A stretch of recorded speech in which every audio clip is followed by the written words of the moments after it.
Apple brings Final Cut Pro and Logic Pro to iPad. Having a full DAW on the go is a killer feature EMHO.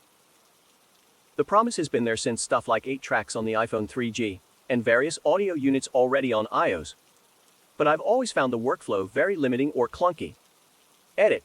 I'm a Logic Pro user on macOS, so my comments reflect getting things into that specifically. The divide from putting down an idea when it hits, to working it into something, has always been really high.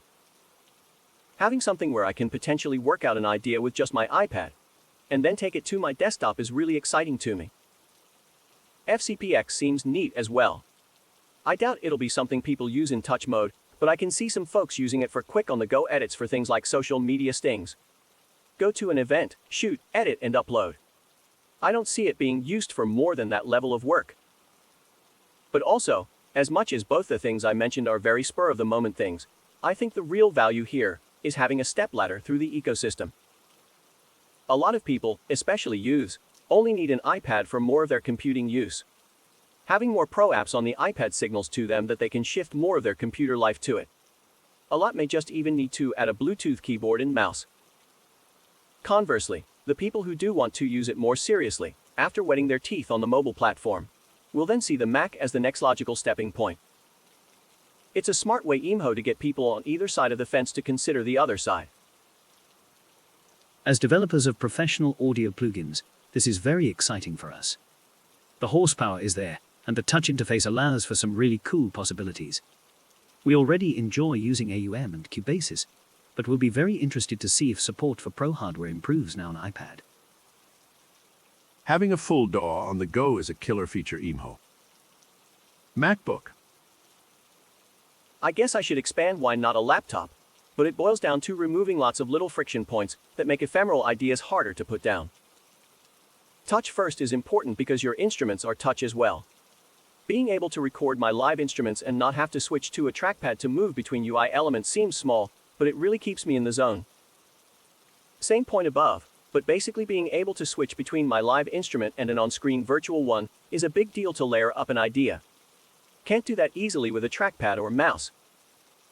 There's something to be said for the mobile platform's single app as a focus model.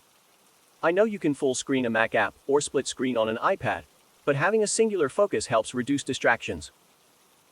Weight portability are quite different. Maybe a MacBook Air would be better, but I take my iPad Pro to more places with me than I take my much heavier MacBook Pro. I'm already taking it to draw on the go, so this is just one more thing I can do without needing to buy a new device or take a heavier one. Edit. Oh, and number 5 is a big one. I can put my iPad Pro in my existing music stand that works for me at multiple hay levels. There are laptop stands that might work too, but I already use my iPad for sheet music, so it's already a convenient setup. Even as a paying Bitwig subscriber, I don't get it. My instruments are velocity and aftertouch sensitive. Having a touchscreen interface for these instruments is no better than typing on your keyboard to play notes. And then if you want to plug in hardware, you have to either settle for one thing and no charging, or buy a dongle. Being able to switch between my live instrument and an on-screen virtual one is a big deal to layer up an idea. Can't do that easily with a trackpad or mouse. Keyboard shortcuts exist. Failing that, it's one click on my trackpad to switch channels. There's something to be said for the mobile platform's single app as a focus model. There's also something to be said for multitasking desktops that give you the flexibility of both. It's a neat option for people who already use Logic Pro, but touch-enabled DAWs have existed for over a decade, and they all kinda suck. Ask me how I know. Besides the form factor of the iPad being fairly convenient, there's no way I trade in my laptop's EO and O's for a mobile one. The iPad doesn't offer enough flexibility to replace my DAW laptop. You don't need to get it. You do you. Every time you've replied to one of my comments in the past, it's been very binary in terms of workflows, and the discussions always devolve. So this time I'm leaving it as, I explained why it's a big deal for me. If you have your own workflows or needs, so be it. But it's irrelevant to why I like it.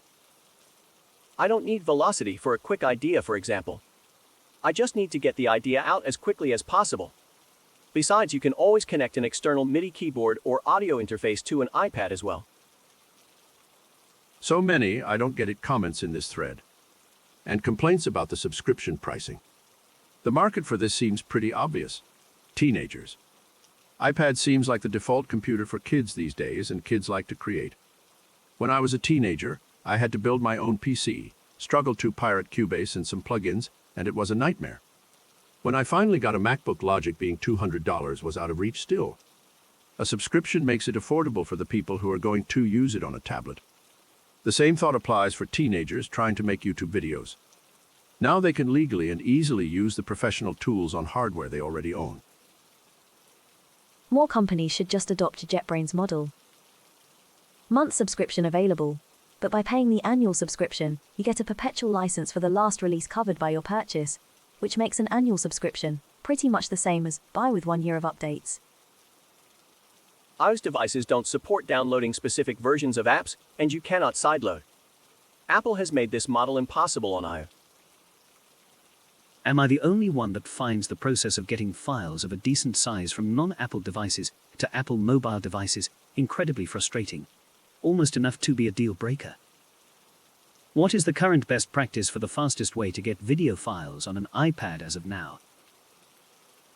Neat, although sad that it's via a subscription model rather than buying the program outright. That said, what's the point of this? Everyone works off laptops already, even people new to a 5 production. Especially in the audio world, laptops are just so much more convenient because you can host third-party plugins and other stuff like sample libraries. Can't do that on an iPad, can you? Prediction. Cynical tryhards in this thread will grouse about subscriptions and device lock-in, while actual creative professionals will more than willingly pay $5 mo and love every minute of it. I've been writing and recording music for 25 years. I wouldn't do it on an iPad if the app paid me. If there was ever a job that requires a mouse and multiple screens even more than coding and design, it's audio engineering. Try editing a piano roll with thousands of MIDI notes, adjusting thousands of automation points, and fine-tuning EQ settings on a touchscreen. The experience is terrible, and no software can fix that. A tablet is just the wrong tool for the job. They're also bringing the subscription pricing model. I'd much rather pay $50 a year and get perpetual updates than the old price of $199 one time. Yes, I'd rather pay $5 one time and get free updates forever, but I just can't see complaining about $4 a month for anything I get ongoing value from. You like losing access when you cancel the subscription, or when an older device is cut off from the App Store. As many readers here probably understand from first-hand experience, software isn't a final product, typically. The majority of software requires maintenance, and any ongoing feature updates have a continual cost on the company. If they asked for a subscription and said, "No more updates after tomorrow," then sure, that's BS. But especially for something like Final Cut, you'll get continual updates and feature improvements, and you get recurring value. I'm all for FOSS, but there are many cases where the paid incentive version is far better than open offerings. And that's just how it is today. Subscription. I'm out. I already paid for these softwares on Mac, and I don't get even a discount in the price. I was expecting some kind of upgrade option. Subscription. Even Apple has fallen. This is really disappointing. $5 mo for top-of-the-line software that will continue to get updates, plus new features plus bug fixes is really disappointing. Yes. The software will not receive updates forever. The iPad will not receive updates forever. One day, this software will force the user to buy more Apple devices to continue using it. Don't you just end the subscription at that point? What am I missing? I'm sorry, but not even the actors in the promo video in this announcement can sell the idea that video editing on a touch device is a good idea. No professional video editor will use Final Cut on the iPad. It's horribly inefficient. It feels like Apple has no idea what to do with the iPad Pro. The product hasn't evolved at all since 2018. It feels like Apple has no idea what to do with the iPad Pro. 100% this. I have an iPad Pro. If I want to plug it into a projector via USB-C or a dock, I must also connect a Bluetooth speaker device, as the iPad will not allow use the internal speakers on the iPad, while connected to an external display. Fucking madness. Yeah, because you want to use the internal speaker while watching the video on a projector screen. I understand what you are saying, and it sucks indeed. But there are other systems that have exactly the same problem.